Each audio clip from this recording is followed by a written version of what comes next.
নাম তার অনন্ত, এ দেশের ভক্ত, চট্টগ্রামের ছেলে, রাঙালেন রক্ত।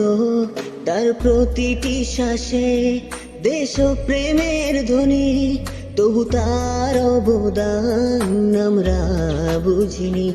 কেউ বলে বিপ্লবী, কেউ বলে ডাকাত, স্বাধীনতার জন্য লড়েছেন দিন রাত। কেউ বলে বিপ্লবী, কেউ বলে